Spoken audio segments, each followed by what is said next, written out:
Nonie will now talk and give some thoughts as well. Well, a lot of people in the Middle East, Arabs, spend their money trying to improve the perception of how Islam is. If we just take away the terror and the jihad, Islam will be a very nice and harmless religion. But the problem is much deeper and much worse than just jihad and terror. And that's why I'm writing my fourth book, which will come out in January. It's called Wholly Different: Islamic Values versus Biblical Values. Islam does not consider sin the way the Bible considers sin. Sin under Islam should be concealed. So it's not confession of sin as the Bible says. It's basic to confess your sin in order to be redeemed or to feel better about yourself. So Islam perceives everything very differently. Jesus came down to save us. In Islam, we must die for our Allah. So in the Bible, God sent us his son to die for us, but in Islam, we must die for our God and even kill anybody. We are guardians of his reputation on earth. So if a cartoon is made again, that makes fun of Allah, it's our duty to kill the person, to kill the enemies of Allah. Very different. Truth will set us free. That's basic biblical value. Lying and slander is an obligation under Islam. Very, very different. We have free will. If you open the Bible, you'll read a lot about, I'll set you free. Women and men, set you free. This is the basic thing in the Bible. In Islam, there is no free will. So there's conformity. The Bible wants to transform. Islam wants to conform. Very different. Changing oneself. The Bible wants us to transform, to change, to be more like God. In Islam, you cannot change. Changing is something to be ashamed of. It's against change. Self-control in the Bible. In Islam, controlling others, not self-control. So while the Bible wants us to control ourselves, to fix ourselves, Islam wants to fix others. We are obsessed about fixing others, looking at fixing the other side. Biblical prayers are a private matter. It's a personal matter. Islam is exhibitionist prayers. They love to pray in public on the street corners just to intimidate. It's a form of intimidation. Prayers, simple thing like a prayer. Vengeance is mine in the Bible. In Islam, vengeance is prescribed to you. It's prescribed to Muslims to take vengeance on God's behalf. So, as a Muslim, you are given authority by Allah to take vengeance on his behalf against who? Against the enemies of Allah. Who are the enemies of Allah? Non-Muslims. So, while the Bible is in fighting, we are not fighting flesh and blood. That's what the Bible said. We're not fighting human beings, but we're fighting ideologies. Okay? So that's what we're fighting, the ideology of Islam. We're not fighting people. But Islam is fighting actually flesh and blood. We're fighting people.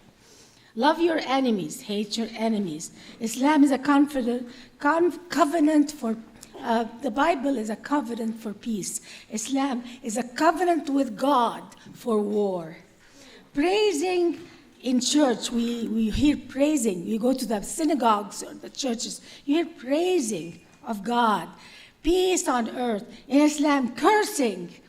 Cursing is very common. You cannot avoid hearing one Friday prayer without hearing cursing. Wealth creation is a basic foundation in the Bible.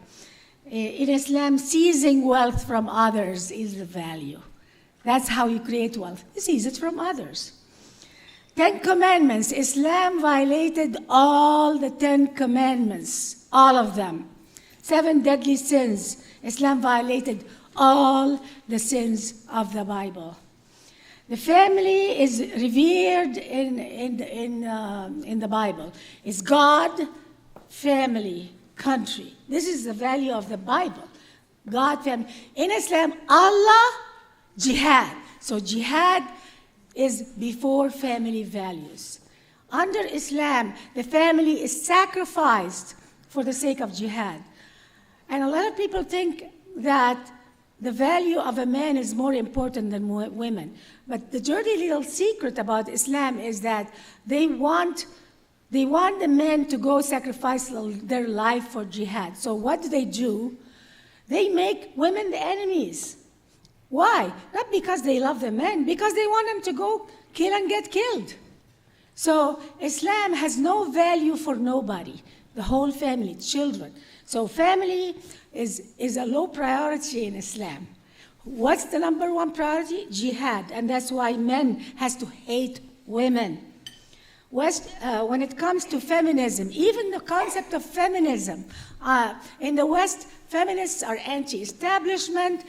They have reached even a level of being anti-Bible and anti-men, which is going overboard against the Bible. In Islam, feminism is really conforming. They are pro-establishment, pro-Sharia, and women, Muslim women who become pro-Sharia are the ones who get the best positions in the government. They go and become heads of departments in college campuses all over the Middle East, and they are even sent here